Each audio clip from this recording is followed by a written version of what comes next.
Yeah, that's me. You're probably wondering how I got here, and why I'm doing one of the cliche 90s intros to this Minecraft video. And the answer is quite simple. Fuck you. I have decided, after a long time, that I am going to add a new type of video to this channel, and it's going to just be whatever I want to do, because I really need to make an announcement about this. But very simply, the Yu-Gi-Oh videos I make, I want to do more with them, but the problem is they never give me an opportunity to learn video editing as much as I want to. I'm a very hands-on learner, so the only way I'm going to improve is to do projects. Like, if you follow my Twitter, the more you look at my art, you can just clearly see I improve just by doing it, not really so much by being told what to do. But that is why I'm making a Minecraft video. So, hello humans, Master Dinner Flags here, bringing you the low quality content you deserve, and today I am in a cramped corner at the bottom of the world as of right now. And quite simply, these videos are going to be an opportunity for me to actually get some testing done with how I can video edit better, because the Yu-Gi-Oh videos I make don't give me the opportunity to improve, because they're very limited in what I can do. But in addition, in order to make new types of videos I want to try out, I need to learn video editing, but Yu-Gi-Oh videos alone don't give me that opportunity. So that's why I decided, screw it, I'll just make videos about stuff unrelated to Yu-Gi-Oh while I try to figure out this process. So, now that we got that out of the way, what am I doing? Well, as you can see, I am throwing this pickaxe at a wall. I am throwing it very hard. So, why is this episode 1, you might be asking? Because I am already geared up. Not only am I geared up, you might have saw in my inventory, I have beaten the game. Why is this episode 1? Well, to put it quite simply, no one cares about the early stuff in survival Minecraft. Like, ooh, go make an iron farm. Ooh, go kill the Ender Dragon. Like, you've seen that if you're watching Minecraft videos so many hundreds of thousands of millions of times. There is nothing I can add to that. There is no new idea I can kind of bring to that, because it's very limited in what you can do to begin with. So, my idea is quite simple. I'm just going to skip the faff of starting the game, and once I get to a certain point, that's when I would start, and I am now at that certain point. So, let's get out of this cave, and let's go see what I have been doing. Now, I can put on these. And where's my rocks? There they are. Now, what is this world? So, as you can see, there's a lot of clutter and nonsense going on right now. Let me go to a higher vantage point to kind of show you what's going on. So, I don't know how long ago I started this world, but I decided I'd take up this mountain range and I would just start playing the game, getting everything situated, and then start experimenting with what I want to do. So, the idea very much started up here, and mainly here being the base of operations. But over time, as I started getting more geared up and started establishing more farms, I realized that I'm going to need a much bigger area. So as you can see, this area, this entire mountain range, that area over there by the beacons, and that area over there by the big trees I planted, and this area here kind of face there, I'm going to have like a lot of structures. And when I first started building here, you can see this is a very rough but very vibrant terrain. I was originally terraforming this to create kind of this like lush forest, but I realized this isn't the best area for something very lush. So all of this is probably going to get removed eventually. And the parts I don't want to remove, I'm going to tow down very far. And this is what I'm going to go for more, which is... This is effectively a hot springs. Because this area, it already has very cool grass. It already has, like, snow on it. So I need to make this a much colder, rigid forest rather than the, like, vibrant one I've got here. Because there's a lot of life going on here, but that doesn't really match up with what's going on here.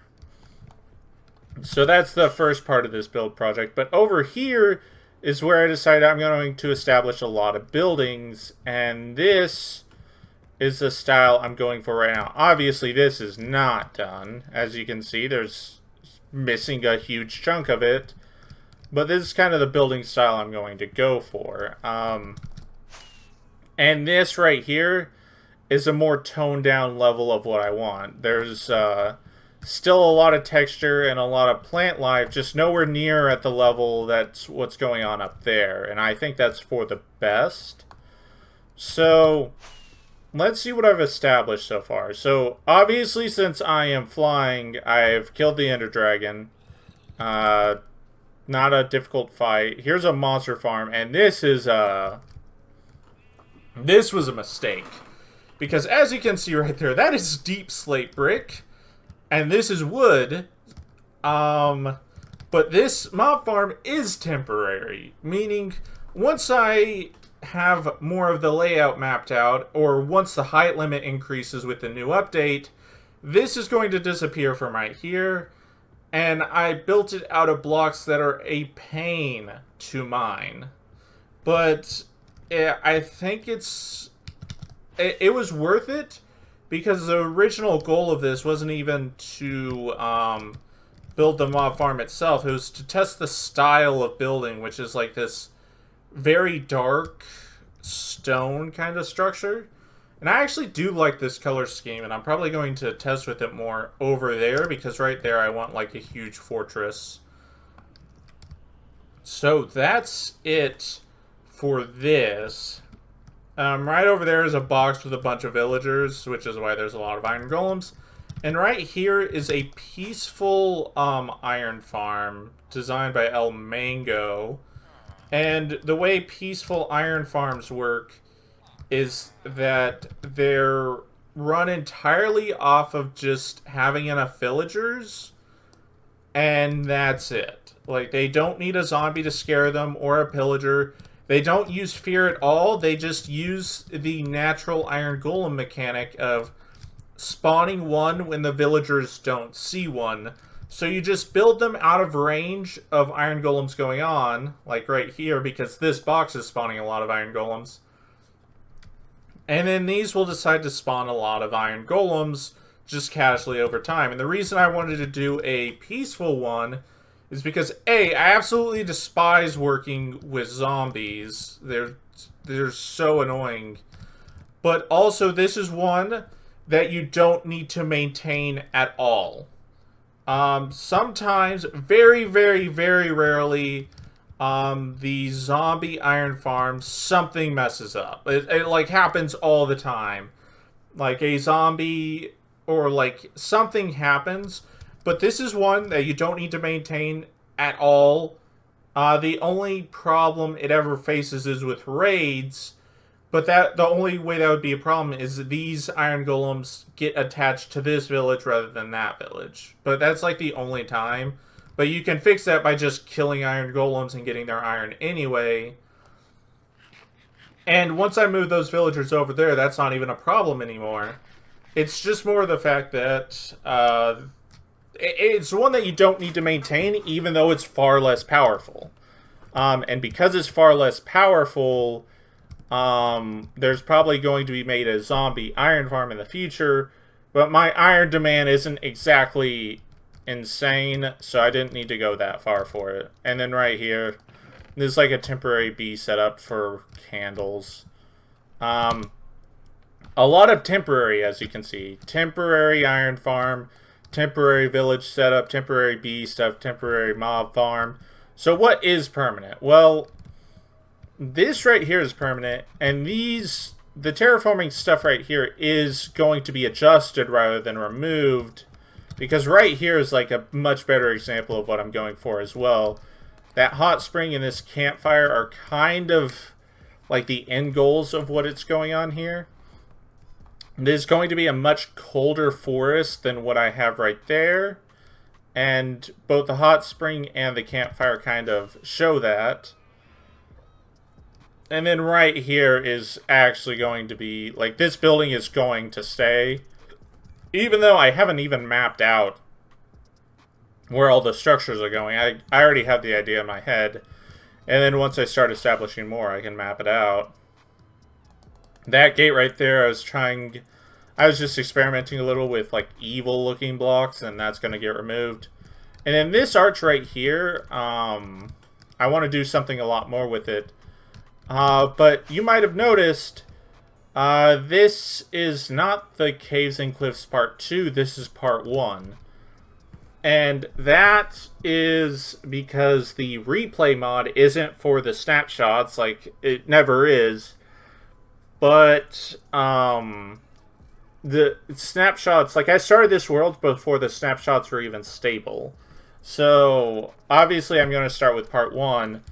And then Part 2 is where it gets very interesting, because Part 2 introduces so many gameplay changes, like fundamental changes to how you start and play Minecraft, to the point where it's like learning to walk again.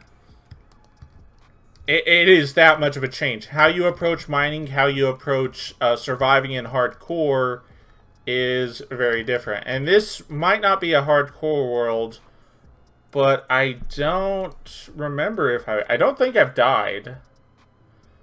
Mob kills. I don't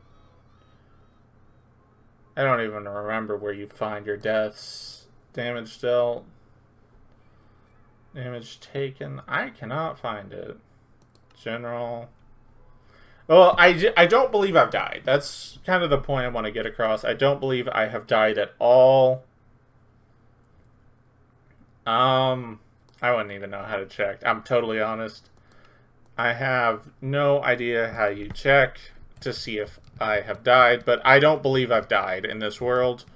Even though it's not hardcore, that is something I always want to do, is like, I want to respect death a lot more. If I don't do a hardcore world anyway, so I don't just jump off the end to just save time. I actually want to preserve as many lives as possible. So I kind of play this like pseudo-hardcore. And sometimes I just do play hardcore worlds. It's just I didn't think about it in time for this world. Like, by the time I got established, I realized, oh, this would have been better hardcore. But that is what it is. So this is like an introduction to the world and what I'm doing, and I also have a replay mod installed, so I'm going to be giving like some replays of the building I've been doing. But now that that's established, now that this is going on, you know what's happening. So I'm not doing Yu-Gi-Oh videos. I just want to find a new video outlet for me to actually test video editing, because I can't do it with the current Yu-Gi-Oh videos I'm making. Like, there's only so much you can do while on the Dueling Book screen. Like, that is a very limited. But with this, I can experiment with a lot more things, and because of that experimentation, it will probably allow me to create Yu-Gi-Oh videos that are just more interesting, because I had an idea for a Yu-Gi-Oh video that I thought would actually be very fun to do. But the problem is I just don't have the skills to do that, and I can't gain the skills from Yu-Gi-Oh! Itself, if that makes sense. Like, there are very, very limited there are very limited ways to make a Yu-Gi-Oh! Video need a lot of editing. Like, that's why a lot of Yu-Gi-Tubers do very minimal, if no editing at all. That's just how, like, a lot of Yu-Gi-Oh! Videos are structured. But if you take it out of the comfort zone, like what I'm doing right here with all this nonsense, you can kind of take it out of that comfort zone and experiment with more of what you want to do. And that's what I'm doing right here. This is like a way for me to experiment with video editing. And if you don't like Minecraft videos, just don't watch them. Like, it's actually that simple. It's just, if you don't want to watch this, don't watch it. But if you do want to watch it, or if enough people like it that you just want to keep this on the channel for a long period of time, or if I need to even just come back to this to experiment with more things, then that is fine. Like, this is a game I always... So pretty much anytime I take a extended Yu-Gi-Oh! Break, I'm playing this game, Terraria. Like, I have a whole bunch of games I fall back on when I'm not playing Yu-Gi-Oh! Because I don't play Yu-Gi-Oh! As permanent as many other players. Like, I'll just take breaks if I'm not enjoying the game. And that's better than providing videos that are just straight up terrible because it's for a game I don't like. So anytime I'm just bored with Yu-Gi-Oh! I'll just play a different game. And to be fair, that's kind of what's happening here. Like, we're seeing the new format. Literally a nothing sandwich. There is nothing interesting coming to Yu-Gi-Oh! Right now, because even though Burst of Destiny is coming out, it's already so well in the works and already so formulated, just because we had nothing else to do, that by the time we get it, it will already be kind of old and kind of predicted. So, you can honestly say this is also an attempt to just play another game while learning video editing for Yu-Gi-Oh! So, that's going to be it from me. Thank you all for watching. Hopefully you enjoyed this video of pretty much nothing.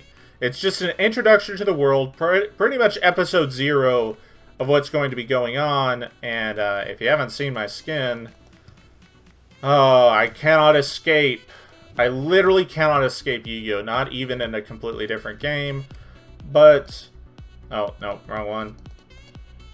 That's going to be it for me. Thank you all for watching. Hopefully you enjoyed this video. And if you guys are excited, if you guys want to watch it, if you don't want to watch it, it's up to you. But this isn't going to be like, oh, I'm quitting Yu-Gi-Oh! For Minecraft. No, it's going to be something that allows me to learn more about YouTube and video editing. Because, like, when you look at it, Team Sam and Farfa, the way they learned to become better Yu-Gi-Oh! Tubers is by detaching themselves from Yu-Gi-Oh! They pretty much make content in a way that Yu-Gi-Oh! Tube doesn't. So, to that extent, that is the same path I'm going to follow. I'm just going to deviate from both of their paths. But yep, that's about it. Thank you all for watching. And remember, Master Dinnerflax will take your soul.